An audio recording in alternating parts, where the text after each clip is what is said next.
আমাদের নবীর ইন্তেকালের সময়ে ফেরেশতা আজরাইলকে পাঠালেন, ও আমার আজরাইল, আমার হাবিবের কাছে চলে যাও, আমার হাবিবকে গিয়ে জিজ্ঞাসা করবে, আমার হাবিব যদি অনুমতি দেয় আমার হাবিবের রূহটাকে কবজ করবি, অনুমতি যদি না দেয় বেয়াদবি করবি না, ফিরে চলে আসবি।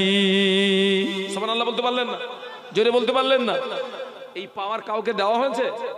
ও আজরাইল, আমার হাবিবের কাছে চলে যা, আমার হাবিবকে গিয়ে অনুমতি চাইবি, আমার হাবিব যদি অনুমতি দেয় আমার হাবিবের রূহটাকে কবজ করবি, অনুমতি যদি না দেয় বেয়াদবি করবি না, ফিরে চলে আসবি। আজরাইল আলাইহিস সালাম আল্লাহ নবীকে এসে সালাম দিয়ে বললেন, ইয়া রাসূলুল্লাহ, আল্লাহ আমাকে পাঠিয়ে দিয়েছেন, হুজুর আপনি যদি আমায় অনুমতি দেন আমি আপনার রূহটাকে কবজ করব, অনুমতি যদি না দেন বেয়াদবি করব না, ফিরে চলে যাব। আল্লাহ নবী বললেন, ও ভাই আজরাইল, আজকের যদি তোমায় ফিরিয়ে দিই আর কি আমার মউত হবে না ভাই? ইয়া রাসূলুল্লাহ, আজকের যদি আপনি আমাকে ফিরিয়ে দেন কিয়ামত পর্যন্ত আপনাকে হায়াত দেওয়া হবে। সুবহানাল্লাহ। তারপরে আপনার মউত হবে। আল্লাহ নবী বললেন, ভাই মরতে যদি হয় দেরি নয় আজকে রে। আজসালাম আল্লাহ নবী দিকে হাত বাড়ালেন, হাত টেনে নিলেন, হাত বাড়ালেন, হাত টেনে নিলেন। আল্লাহ নবী বললেন, ও ভাই আজরাইল, অমন কেন করো ভাই, তোমার দায়িত্ব তুমি পালন করো ভাই।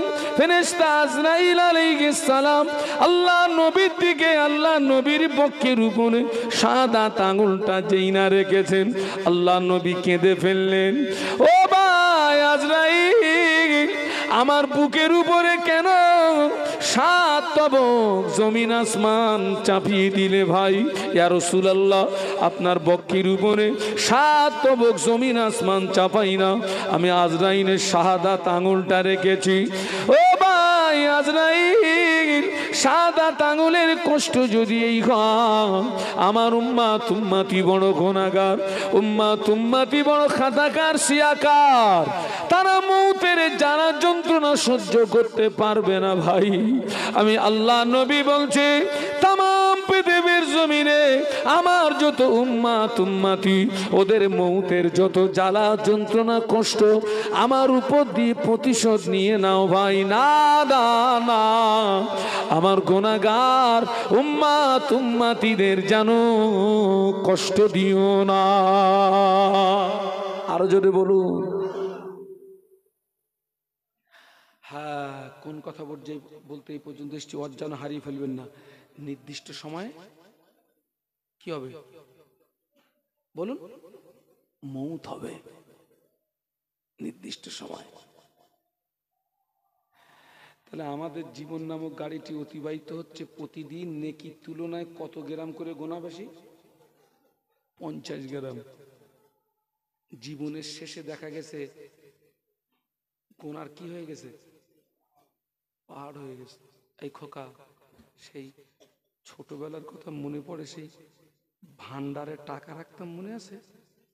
10 পয়সা 20 পয়সা করে রাখতাম না? হ্যাঁ, 10 পয়সা 20 পয়সা। কিন্তু বছরের শেষে যখন ভাঙতাম ওটাকে, তখন কি হতো? মোটা অঙ্কের একটা টাকা হতো, টাকা হতো। তো এরকম আজকের একটা গোনা করেছেন, কালকের একটা গোনা করেছেন, আপনি এটাকে দাম দিচ্ছেন না। দেখা যাবে জীবনের শেষে আপনার গোনার কি হয়ে গেছে? পাহাড় হয়ে গেছে। একজন আল্লাহর ওলির সঙ্গে আমার সাক্ষাৎ ঘটেছিল। তো আমি তাকে বলেছিলাম, হুজুর আপনি আমাকে একটু নসিহত করুন। তো উনি আমাকে ছোট্ট একটা নসিহত করেছিলেন। বলেছিলেন, বাবা, ছোট ছোট গোনাগুলো করবে না, আর ছোট ছোট নেকিগুলো ছাড়বে না। আবার একবার বলছি, বাবা, ছোট ছোট গোনাগুলো করবে না, আর ছোট ছোট নেকিগুলো। নসিহতটা ছোট না বড়? বিশাল বড় নসিহত।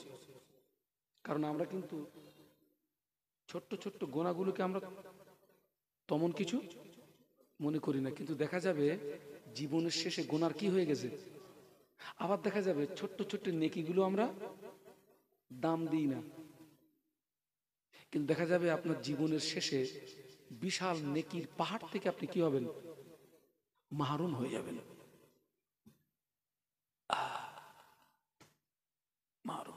বাবা, জীবন নামক গাড়িটি অতিবাহিত হচ্ছে আমাদের নেকির তুলনায় গোনা বেশি। এই পৃথিবীর জমিনে বহু মানুষ আছে, আল্লাহ পাক আমাকে 3 বার মক্কা মদিনায় নিয়ে গিয়েছে। আপনারা যারা মক্কা মদিনায় যেতে পারেননি, আমি দোয়া করি আল্লাহ পাক যেন আপনাদের মক্কা মদিনার মেহমান বানিয়ে নেন। বলুন আমিন, বলুন আমিন। একটা চিলিপচি লাগবে কেন? চিলিপচি, চিলিপচি। ও আমার মায়েরা, তাম পৃথিবীর মানুষ দেখতে পাওয়া যায় মক্কা মদিনায়।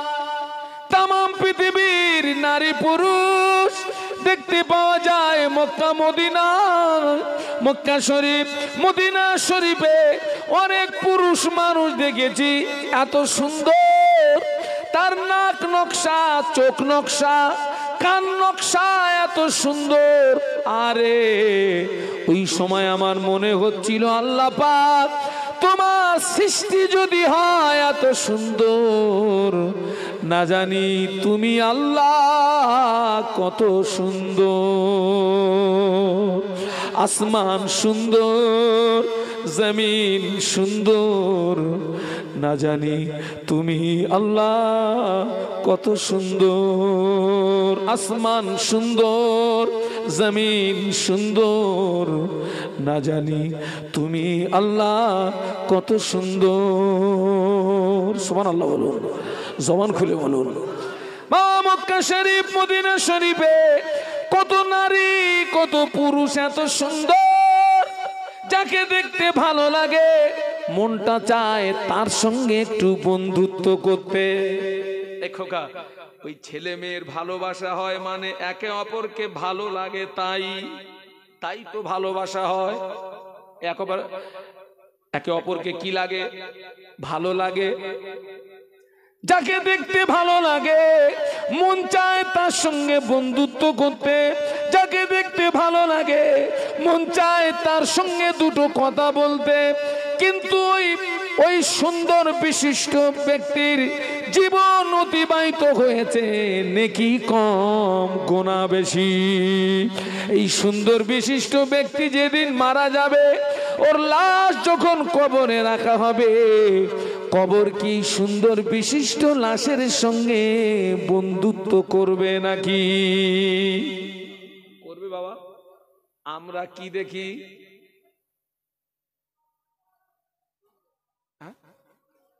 আমরা দেখি চামড়া, কবর দেখে আমল। আমরা কি দেখি? সাদা চামড়ার দাম বেশি, কালো চামড়া ভালো লাগে না। বাস্তব বলছি না বাস্তব বলছি? এখন তো সাদা চামড়ার দাম খুব ভাই। অনেকে দেখেছি পুকুরের ঘাটে সাবানে সালতে শুধু ডলতেছে, সাদা হবে। পুকুরের ঘাটে ডলতেছে, ডলে ছিঁড়ে ফেলতেছে, সাদা হবে। আমরা দেখি চামড়া, কবর দেখে আমল। আমরা দেখি চামড়া, ওই সাদা বিশিষ্ট লাশ কবরের ভিতরে রাখলে কবর তোর সঙ্গে বন্ধুত্ব করবে না। কিন্তু এর উল্টোটা দেখুন বাবা, মক্কা মদিনায় অনেক নারী পুরুষ দেখেছি, তাদের চেহারা কালো কয়লার মতো। এখানে মক্কা মদিনায় যাওয়া মানুষ কেউ আছেন? কেউ নেই? কই? আলহামদুলিল্লাহ। এত কালো, হাড়ি তলা আর কি, তার চেয়েও কালো। কালো চামড়া ভালো লাগে না, কিন্তু ওই কালো চামড়াওয়ালা মানুষ জীবন সময় অতিবাহিত করেছে নেকি অর্জনের পিছনে, জীবনটাকে গোনা থেকে রুখেছে, জীবনটাকে গোনা থেকে বাঁচিয়েছে। পৃথিবীর মানুষ ওকে ঘৃণা করলেও ওই ব্যক্তির লাশ যদি কবরে রাখা হয়, কবর ওই কালো চামড়া বিশিষ্ট লাশের সঙ্গে বন্ধুত্ব করবে না, করবে না। জোরে বলুন, জোরে বলুন। আরে সুবহানাল্লাহ বলতে বলি, বন্ধুত্ব করবে না, করবে না, করবে। তাহলে মূলত কবর দেখে, বলুন কি দেখে? আমল দেখে।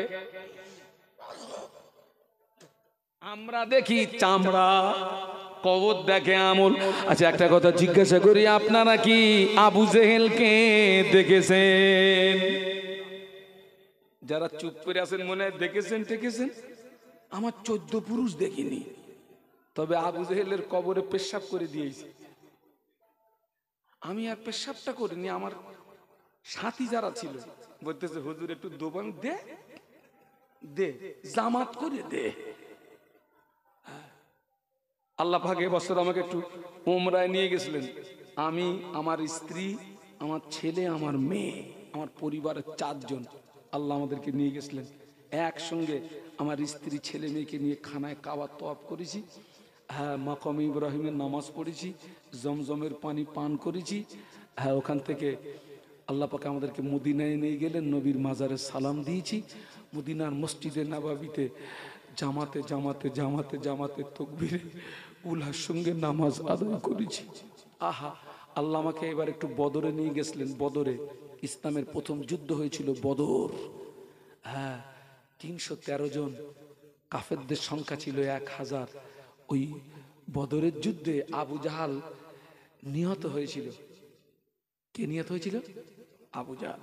ওই বদরের যুদ্ধে 2 তরুণ, মাজ আর মুআওয়াজ, 2 তরুণ আল্লাহ নবীর কাছে গিয়ে সালাম দিয়ে বলেছিলেন, ইয়া রাসূলুল্লাহ, ইয়া হাবিবাল্লাহ, হুজুর আপনি আমাদের অনুমতি দিন, আমরা জিহাদে যাব, আমরা শহীদ হব, আমরা যুদ্ধে যাব, আমরা শহীদ হব।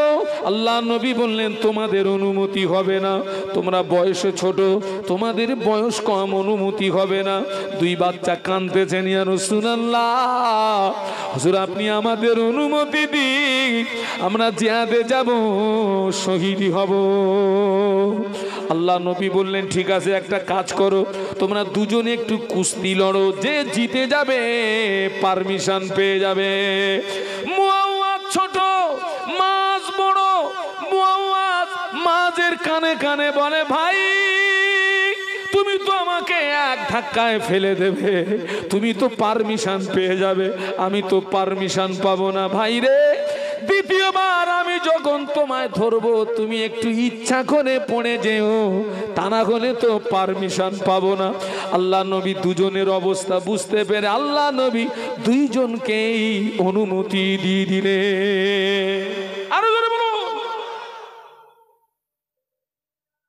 মাজ মুআওয়াজ যুদ্ধের ময়দানে নেমে গেলেন। হযরত আব্দুর রহমান ইবনে আওফ রাদিয়াল্লাহু তাআলা আনহু বলেন, আমি এই বিশাল যুদ্ধে 2 তরুণকে দেখে আশ্চর্য হয়ে গেলাম, এরা কেন ময়দানে আসলো? আমি অবাক হয়ে গেলাম। ওই 2 তরুণ হযরত নবীর আব্দুর রহমান ইবনে আওফ রাদিয়াল্লাহু আনহুকে সালাম দিয়ে বলেন, চাচা যান, চাচা যান, আমরা মদিনার আনসারের ছেলে। চাচা যান, আমরা শুনেছি মক্কার জমিনে আবু জাহল সবচেয়ে নবীকে বেশি কষ্ট দিয়েছে। চাচা যান, আমাদের একটু বলুন না আবু জেহেল কোনটা, আমাদের একটু দেখিয়ে দেন আবু জাহল কোনটা। আব্দুর রহমান ইবনে আওফ বলেন, আমি দেখিয়ে দিলাম, ওই যে দূরে দেখতে পাই আবু জাহল। আব্দুর রহমান ইবনে আওফ বলেন, আমি দেখতে পেলাম 2 তরুণ সিংহের মতো গর্জন করে ছুটে গিয়ে আবু জাহলকে ঘিরে ফেলেছে। আবু জাহলকে ঘিরে ফেলে 2 তরুণ তলোয়ার চালায়, আবু জাহল তলোয়ার চালায়, 2 তরুণ তলোয়ার চালায়, আবু জাহল তলোয়ার চালায়। আব্দুর রহমান ইবনে আওফ বলেন, আমি দেখতে পেলাম আবু জাহল মাজের বাম হাতে তলোয়ারের আঘাত করেছে, বাম হাতটা কেটে বগলের চামড়ার সঙ্গে ঝুলে আছে, বাম হাতটা কেটে গিয়ে বগলের চামড়ার সঙ্গে ঝুলে আছে। হযরত মাজ ডান হাত দিয়ে তলোয়ার চালাচ্ছেন, এই হাতটা সামনে ডিস্টার্ব করতেছে, যেহেতু ঝুলে আছে চামড়ার সঙ্গে ডিস্টার্ব করছে বলে নিজের কাটা হাত পায়ের নিচে চাপ দিয়ে আল্লাহু আকবার বলে নিজের কাটা হাতটা ছিঁড়ে ফেলে ডান হাতে তলোয়ার দিয়ে আবু জাহলকে জাহান্নামের টিকিট কেটে পাঠিয়ে দিয়েছে। আমি শহাদায়ে বদরদের মাজার জিয়ারত করতে গেলাম। শহাদায়ে বদর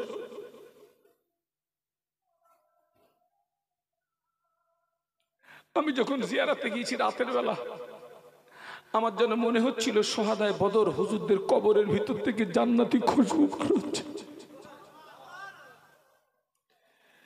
ওখানে গিয়ে আমি সাহাবীদের বাড়ি দেখলাম, সাহাবীদের বাড়ি ১৫০০ বছরের আগের বাড়ি, সাহাবীদের বাড়ি। মাঝখান দিয়ে রাস্তা, দুই দিক দিয়ে লাইন দিয়ে ঘর, সব সাহাবীদের বাড়ি, মাটির বাড়ি। ভাই, আল্লাহ নবী সাহাবীরা কত কষ্ট করেছেন। একটা বাড়িতে দেখলাম ১৫০০ বছর আগের সেই খেজুর গাছের পাতা আজও বিদ্যমান। সুবহানাল্লাহ বলো। আমার স্ত্রীকে বললাম আমার সঙ্গে এসো, একটু সাহাবীদের ঘরের ভিতরে একটু যাই, এসো। ছেলেকে ডাকলাম আয়, মেয়েকে ডাকলাম আমার সঙ্গে আয়, নবী সাহাবীদের ঘরে একটু আয়। কোন সাহাবীর ঘর জানি না, আমার সঙ্গে আয়। সাহাবীদের বাড়ি, আল্লাহু আকবার। ওখানে গিয়ে মুআল্লিমকে জিজ্ঞাসা করলাম শয়তানের কবরটা কই? শয়তান আবু জাহলকে বদরের ময়দানে কবর একরকম আর পুঁতে দেওয়া। আবু জাহলকে কিন্তু কবর দেওয়া নেই, কি করে আছে বলুন তো? পুঁতে দেওয়া। শয়তান কোথায়? তা বললো হুজুর আগে আছে। গিয়ে দেখি বেশ এতটা উঁচু করে আপনার পাঁচিল মতো দেওয়া। সেখানে গিয়ে দেখি জুতো, আপনার জুতো পড়ে আছে পাথর পড়ে। যে যা যায় ওরে কি করে, ঝাঁটা লাথি জুতো। একদম আমার সঙ্গে যারা ছিল বলতেছে হুজুর আমরা ঝাঁটা লাথি মারবো না, একটু পেশাব করবো। এই চিজ যতক্ষণ কর। ৩-৪ জনের ওখানে পেশাব করলো, আর আমার ছেলে বলতেছে আব্বা আমি একটু মারবো। মারবি তো মার। ও গুনে গুনে ১০০টা লাঠি মারলো, ১০০টা। তা আমি দেখছি সবাই তোরা খেদমত করতেছে, আমিও বাদ যাব। আমার যেটা করা সেটাও আমি করেছি, কারণ এই এসছি, আর কবে আসবো না আসবো, অন্তত শয়তানের খেদমতটা করে যাই। হ্যাঁ, আপনার মক্কা শরীফে আবু জাহলের ঘরগুলো সব সৌদি সরকার কি করেছে বলুন তো? পায়খানা ঘরে হাজিরা যায়, ওর মুখই হাগে। আমার ভাইরা, আবু জাহলকে আপনারা দেখেননি? আবু জাহলকে দেখতে ছিল কাশ্মীরি আপেলের মতো। শয়তানকে দেখতে খুব সুন্দর ছিল। আবু জাহলকে দেখতে ছিল কাশ্মীরি আপেলের মতো, এত সুন্দর। কিন্তু আবু জাহল হলো জাহান্নামের কীট, আবু জাহল হলো জাহান্নামের খোরাক, আবু জাহল হলো জাহান্নামের পোকা। আর হাফসি বেলাল, কালো চামড়া হাফসি বেলাল হলেন আল্লাহ পাকের জান্নাতেরই মেহমান। আরো জোরে বলুন, আরো মহাব্বতে বলুন। বাবাজি, রজব মাসের ২৭ তারিখ মেরাজের রাত ছিল। ওই বাবাজি ২৭শে রজব আল্লাহ নবীর সঙ্গে আল্লাহ পাকের দিদার হলো। সুবহানাল্লাহ বলুন। আল্লাহ পাক ওই মেরাজের রাতে আমাদের নবীকে জান্নাত দেখিয়েছিলেন। আল্লাহ নবী জান্নাত পরিদর্শন করছেন, আল্লাহ নবী জান্নাতের ভিতরে ঘুরছেন। আল্লাহর নবীর সঙ্গে ফেরেশতা জিবরাইল আমিন আলাইহিস সালাম ছিলেন। আল্লাহ নবী জান্নাতের ভিতরে ঘুরছেন, কিন্তু আল্লাহর নবীর আগে আগে একটা মানুষের পায়ের আওয়াজ শুনতে পাওয়া যায়, মানুষ দেখতে পাওয়া যায় না। আল্লাহ নবী বললেন ইয়া কি জিবরাইল, ও ভাই জিবরাইল, এই আওয়াজটা কিসের আওয়াজ? ফেরেশতা জিবরাইল আমিন আলাইহিস সালাম বলেছিলেন ইয়া রাসূলুল্লাহ, হাবিবাল্লাহ, হুজুর এটা অন্য কোনো আওয়াজ নয়, এটা হলো আপনার হাফসি বেলালের পায়ের আওয়াজ। জোরে বলতে পারলেন না? চামড়াটা সাদা না কালো? আমলটা ভালো। সুবহানাল্লাহ বলুন। পায়ের আওয়াজ কোথায়? জান্নাতে। সুবহানাল্লাহ বলুন। আল্লাহ নবী মেরাজ থেকে ফিরে এসে একদিন বেলালকে ডাকলেন, ও মামা বেলাল, কি ইবাদত কোন বাবা, কি আমল কোন বাবা? আমি রাসূলুল্লাহ, আমি জান্নাতের ভিতরে তোমার পায়ের আওয়াজ শুনতে পেয়েছি। বাবা বেলাল, কি ইবাদত কোন, কি আমল করো? বেলাল রাদিয়াল্লাহু আনহু বলেছিলেন, ইয়া রাসূলুল্লাহ, হাবিবাল্লাহ, আমি ইবাদত তেমন কিছু করতে পারি না, আমল তেমন কিছু করতে পারি না, তবে আমি সর্বক্ষণ পবিত্র খানাতে থাকার চেষ্টা করি। আল্লাহ কোরআনে বলেছেন, ইন্নাল্লাহা ইউহিব্বুত তাওয়াবিনা ওয়া ইউহিব্বুল মুতাতাহহিরিন। আল্লাহ পাক তওবাকারীকে বড় ভালোবাসে, আল্লাহ পবিত্রতা অর্জনকারীকে বড়ই ভালোবাসে।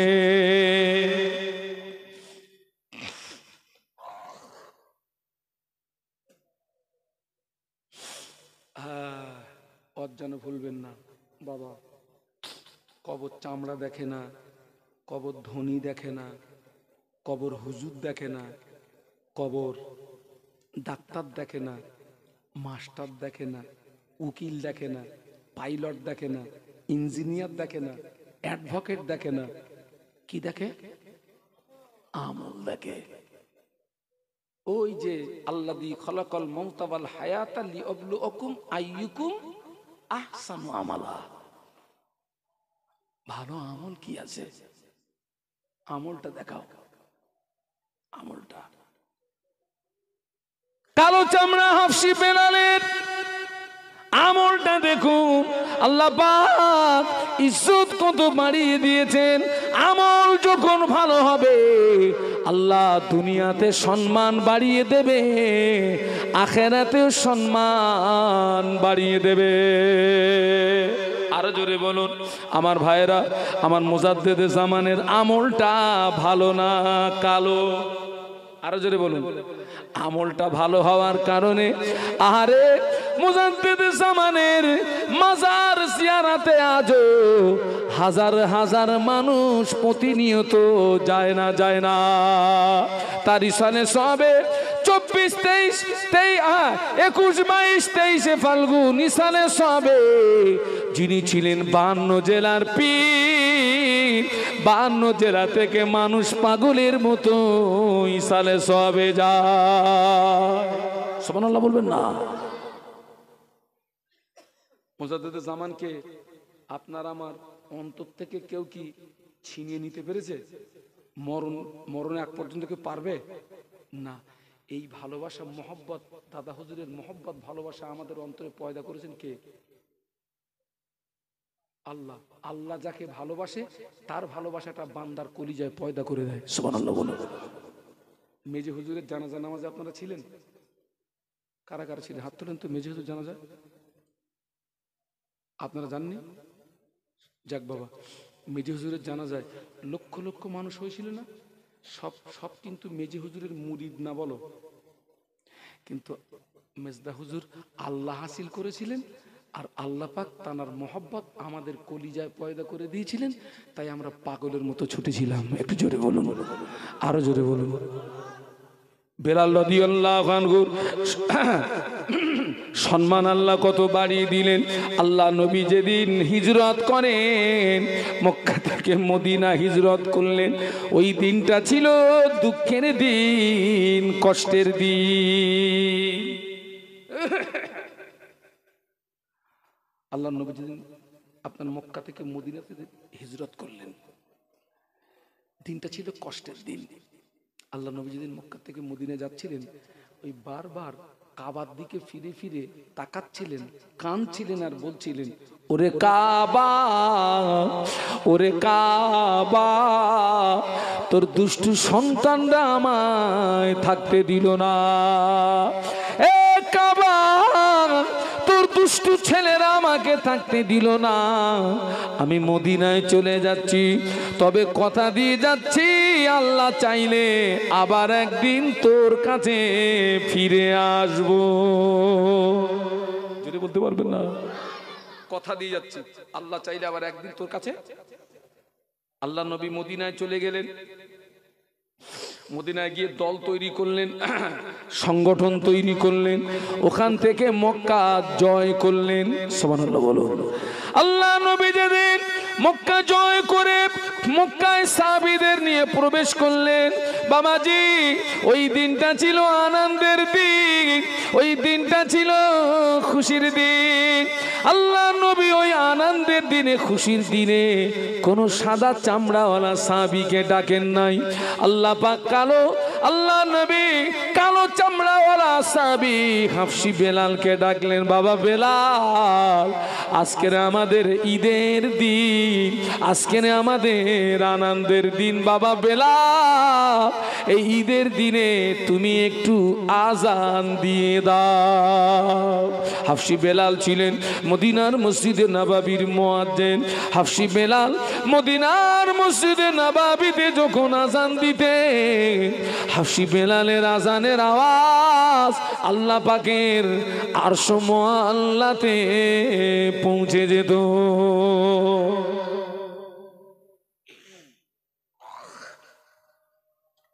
বেলাল আজকে আনন্দের দিন, খুশির দিন, তুই একটু আজান দাও না বেলাল।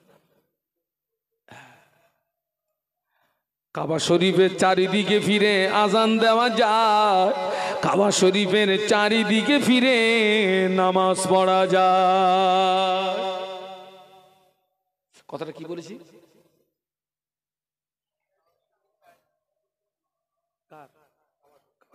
আপনি মনে করেন এটা হচ্ছে কাবা, এর চারিদিকে ফিরে আপনি আজান দিতে পারবেন, আবার চারিদিকে ফিরে আপনি নামাজ পড়তে পারবেন।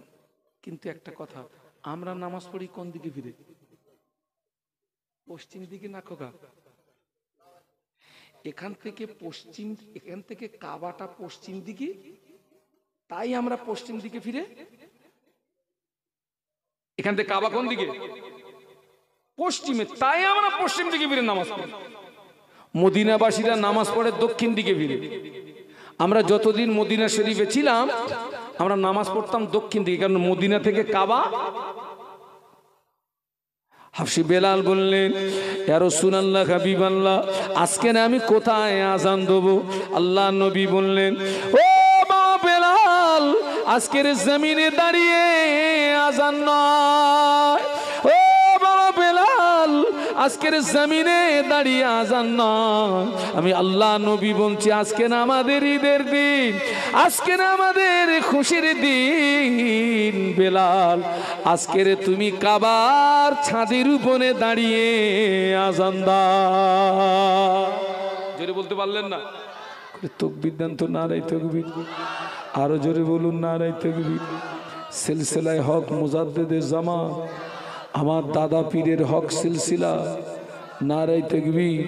একটু কলেমার জিকির, লা ইলাহা ইল্লাল্লাহ। ছেলেরা বাবা জবান খুলে পড়ো, লা ইলাহা ইল্লাল্লাহ।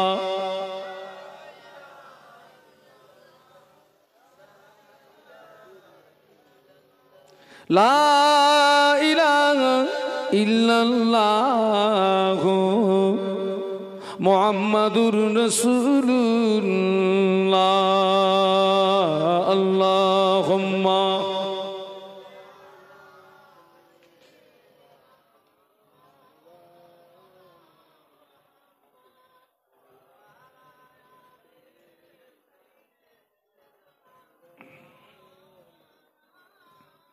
একটু বলুন আল্লাহু আকবার। হাফসি বেলাল রাদিয়াল্লাহু আনহু কাবার ছাদের উপরে উঠে গেছেন। বাহ, কাবার ছাদে যখন উঠেছেন, সামনে কি আর কাবা আছে? আর কাবা কোথায়? নিচে তো। কাবার ছাদের উপরে দাঁড়িয়ে বলেছিলেন, ইয়া রাসূলুল্লাহ রে, ইয়া হাবিবাল্লাহ, আমি বেলাল, আমার সামনে তো আর কাবা নাই, হুজুর আমি কোন দিকে ফিরে আজান দেবো? আমি তো কাবার ছাদের উপরে, আমি সামনে তো আর কাবা পাচ্ছি না, হুজুর আমি কোন দিকে ফিরে আজান দেবো? আল্লাহ নবী বলেছিলেন, ও বাবা বেলাল কাবার ছাদের উপরে দাঁড়িয়ে দাঁড়িয়ে দাঁড়িয়ে দাঁড়িয়ে আমি রাসূলুল্লাহ তুমি আমার দিকে ফিরে আজান দাও, কেননা আমাদের নবী হলেন কাবার কাবা। আমাদের নবী হচ্ছেন কাবার কাবা। কত সম্মান নবীর, কত আহারে আজকে দুঃখ এবং আফসোস, আজকে আমরা নবী সম্পর্কে আমরা কত বাজে বাজে মন্তব্য করছি। আহা আহা, যে নবী না হলে রব পাবো না, নাজাত পাবো না, জান্নাত পাবো না, আমরা সেই নবী সম্পর্কে এমন এমন কথা আমাদের জবান থেকে বেরিয়ে যাচ্ছে। এটা অত্যন্ত দুঃখজনক, কষ্ট। সাধারণ মানুষের জবান থেকে নয়, সাধারণ মানুষের জবান থেকে নয়, টুপিওয়ালা, দাড়িওয়ালা, জুব্বাওয়ালাদের জবান থেকে দুঃখ আফসোস। আর কোথায় যাব? কঠিন সময় বাবা, কঠিন সময়। এটা আখির জমানা। কি জমানা? এটা শেষ জমানা। আল্লাহ নবী বলেছেন ইসবিহুর রাজুলু মুমিনান ওয়া ইমসি কাফিরা ওয়া ইমসি মুমিনান ওয়া ইসবিহু কাফিরা। রাসূল বলেছেন আখির জমানায় আমার একদল উম্মতি সকালবেলা ঈমান আনবে, সন্ধ্যাবেলা কাফের হবে, সন্ধ্যাবেলা ঈমান আনবে, সকালবেলা। সেই জমানা তো বাবা, কঠিন সময়, কঠিন মুহূর্ত। খুব সাবধান ছেলেরা, বাচ্চারা। আজকে জানেন, আজকে যদি মাহফিলের ওয়াজ নসিহতের প্রচলন যদি না থাকতো, আমরা সব কি হয়ে যেতাম? গুমরাহী হয়ে যেতাম। মানুষ এত শোনার পরেও আজকে আমাদের দ্বারা কত শরীয়ত বিরোধী কাজ হচ্ছে। এত এই দেখেন না, আমি এখানে ওয়াজ করছি, ওদিকেও ধাক্কা লাগছে তো। পাড়ায় পাড়ায়, গ্রামে গ্রামে, মহল্লায় মহল্লায়, গলিতে গলিতে মাহফিল হচ্ছে। এখন প্রতিযোগিতামূলক মাহফিল হচ্ছে সব। হ্যাঁ, খুব সাবধান, সময় নষ্ট করো না বাবা। আমি আপনাদেরকে কি বোঝাচ্ছি বলুন তো? সময়ের গুরুত্ব। বাবা, সময় নষ্ট করো না। ছোটবেলায় পড়েছিলাম, আজকা কাম কাল পার না ডাল। আজকের কাজটা কালকের জন্য ফেলে রেখো না। তুমি মনে করছো আজকের নামাজটা পড়বো না, কালকের পড়ে দেবো। আজকের যে অসুবিধার জন্য তুমি আজকের দিনের নামাজটা পড়তে পারলে না, কালকের জন্য রেখে দিলে দেখা যাবে এর চেয়ে বড় মুসিবত কালকের হাজির হবে। দিনের নামাজও আদায় করতে পারবা না, কাজাও আদায় বলুন হবে না। আজকা কাম কাল পার না ডাল। আজকের কাজটা কালকের জন্য ফেলে রেখো না। এই যে এখন যেই ঠান্ডার মৌসুম চলছে, সময়ের সঙ্গে আপনারা দৌড়িয়ে পাচ্ছেন? বলুন বলুন, আমি তো পাচ্ছি না। এই না উঠতে উঠতে জোহরের আজান, খেয়ে না উঠতে উঠতে আসরের আজান, মাহফিলে না 12তে অতি মাগরিবের আজান। সময় তো শর্ট হয়ে গেছে। সময় নষ্ট করো না বাবা। এই যে আজকের আপনাদের এখানে বসেছেন, মাহফিলটা হচ্ছে, এই সময়টা কিন্তু আপনাদের ইবাদতে শামিল হবে। বলুন সুবহানাল্লাহ। কি হচ্ছে এটা? কি ইবাদত? এটা নফল ইবাদত। কি ইবাদত? নফল ইবাদত। কিয়ামতের ময়দানে আল্লাহ চাইলে এই মাহফিলটা আমাদের জন্য নাজাতের ওসিলা। এই মাহফিল যদি মকবুল হয়ে যায়, এই যে আমরা বসে আছি, কোরআন হাদিসের আলোচনা শুনছেন, আল্লাহ আল্লাহ রসুলের বাণী শুনছেন,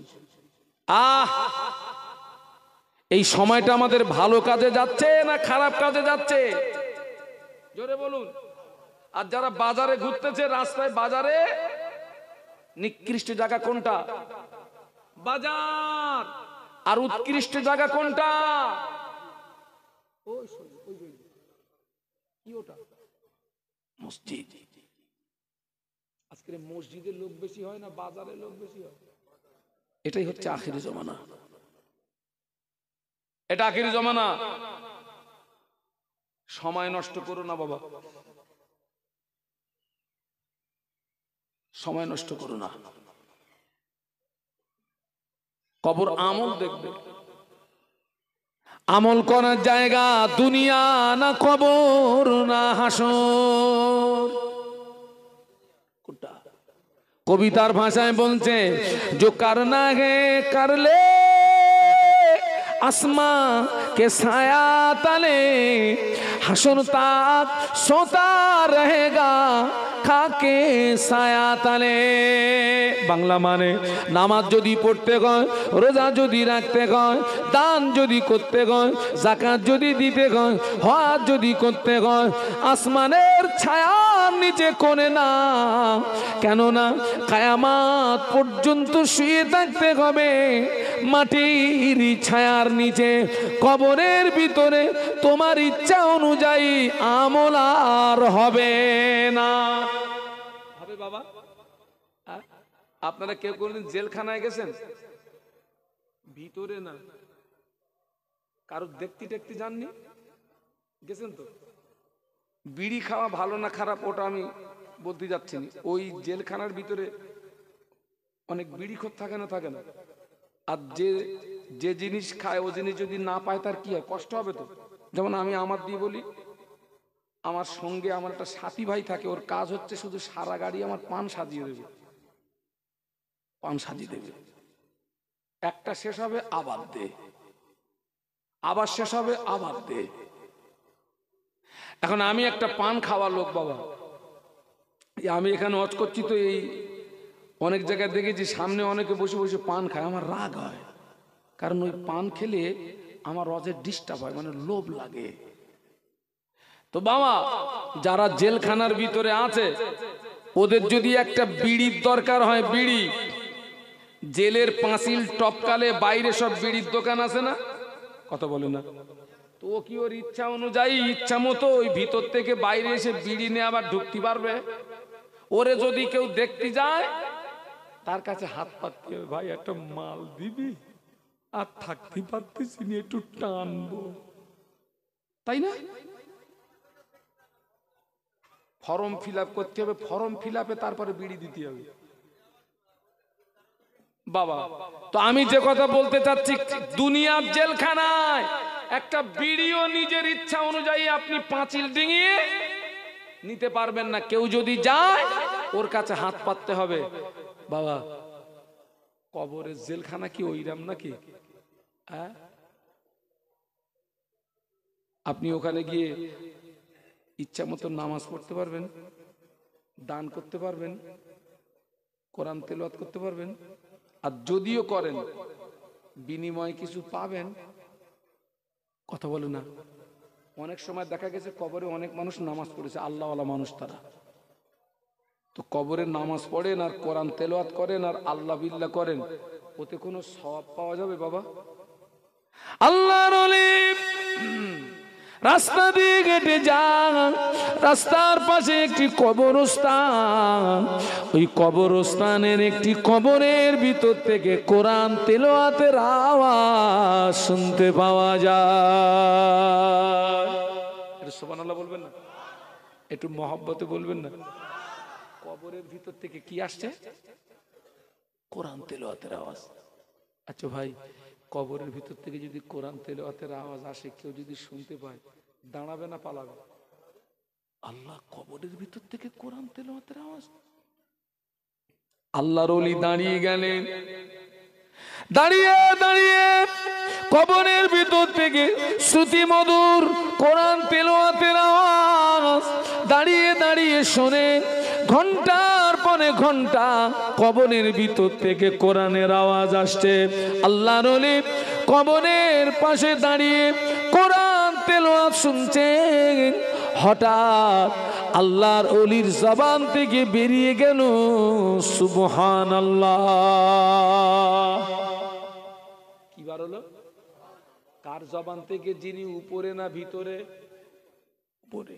এবারে কবরের ভিতর থেকে আওয়াজ আসছে, ও আল্লাহর ওলি, ও আল্লাহর ওলি, আমি কবরের ভিতরে শুয়ে শুয়ে আমি যে কোরআন তেলাওয়াত করি, আপনি আমার এই কোরআন তেলাওয়াতটা আপনি যে আমার কবরের পাশে দাঁড়িয়ে একবার সুবহানাল্লাহ বলেছেন, ওইটা আমাকে দিন।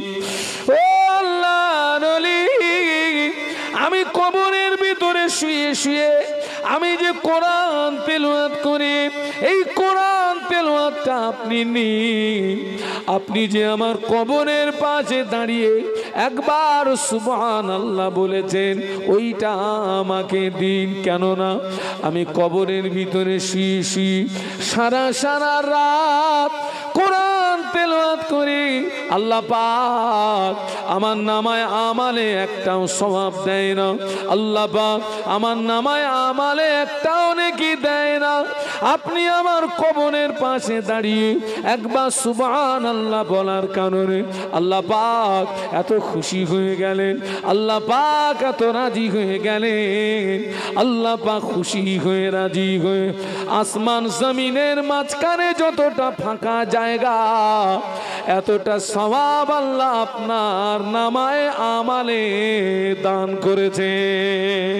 বাবা, কোরআন কবরের ভিতরে কোরআন তেলাওয়াত করলে নেকি পাওয়া যায় না, কবরের ভিতরে নামাজ পড়লে নেকি পাওয়া যায় না।